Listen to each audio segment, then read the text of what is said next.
सारिका पासवान आपकी party CAA की क्यों खिलाफत कर रही है, बताइए। आपके अलायंस पार्टनर बोल रहे हैं और उसके बाद ममता काले जी। मैं अभी पूरा डाटा दीपक जी, मुझे लगता है कि सीए जो अभी जिस तरीके से बीजेपी ने मुद्दा उठाया है, इसका कोई मतलब बनता नहीं है। आपने पहले तो कोशिश की थी लोगों को, देशवासियों को, खास करके हमारे एक तबके को, एक जो कहते हैं पर्टिकुलर कम्युनिटी को आपने इससे डराने की जो कोशिश की थी, उसका खामियाजा बीजेपी ने ऑलरेडी बिहार दिल्ली के इलेक्शन में वो उसने देखा है। जिस तरीके से उन्होंने दिल्ली के इलेक्शन में लोगों को कहा था कि आप बटन दबाए कमल पे उसका करंट लगेगा शाहीन बाग में, तो उसका परिणाम बीजेपी ने भुगत चुकी है।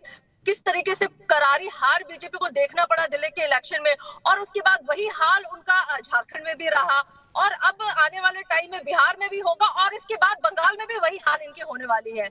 मुझे समझ में नहीं आता है बीजेपी के पास ऐसे नायाब आइडिया ख्याल आते ही क्यों है, वो डेवलपमेंट के बारे में क्यों नहीं बात करती है। जब भारत और पाकिस्तान के बंटवारे के टाइम में जो हमारे मुसलमान भाई हमारे साथ थे, वो है, उस टाइम से है, और जिनको जाना था वो चले गए। उसके बाद आप 75 साल के बाद आप वही चीजें उठा रहे हैं, निकाल रहे हैं। आप कहीं ना कहीं आपकी मंशा सही नहीं है, बीजेपी की मंशा बिल्कुल सही नहीं है। ठीक है ममता काले जी, बीजेपी की मंशा सही नहीं है जो सारिका जी कह रही है।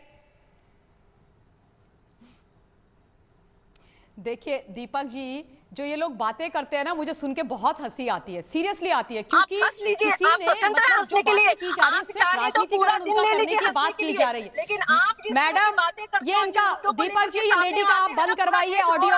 मैं ऐसे बदतमीज लोगों के साथ बात नहीं। सारिका जी सुन लीजिए, आपकी बात के बीच में कोई नहीं बोल रहा था। सारिका जी सुन लीजिए, आपकी बात के बीच में कोई नहीं बोल रहा था।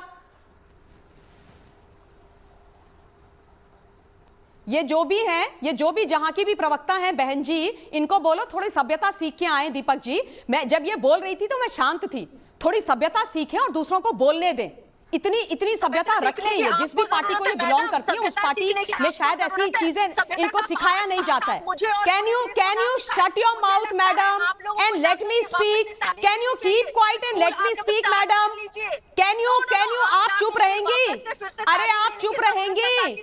आपको पता क्या है, आपको आता जाता कुछ नहीं है, 5 पैसे का ज्ञान नहीं है आपको। जाइए पहले हिंदुस्तान का संविधान पढ़िए, आप जाइए, आप पढ़िए सीएए है क्या, आप पढ़िए कि सीएए क्या कहता है, पढ़िए और देखिए, बताइए। मैं अपना नाम बदल दूंगी अगर सीएए में कहीं पर यह लिखा है कि हिंदुस्तान के किसी भी नागरिक की नागरिकता जाती हो, मैं अपना नाम बदल दूंगी, मैं छोड़ दूंगी टीवी डिबेट्स पे आना। मैडम बताइए मुझे एक शब्द कहीं पर लिखा हुआ सीएए के अंदर कि इससे सीएए से हिंदुस्तान के किसी भी नागरिक की नागरिकता जाती हो। मैडम चलिए सारिका जी इतने आगे तक नहीं जाते। मुझे बता दीजिए सीएए, सारिका जी मुझे बता दीजिए सीएए है क्या और सीएए का फुल फॉर्म क्या है?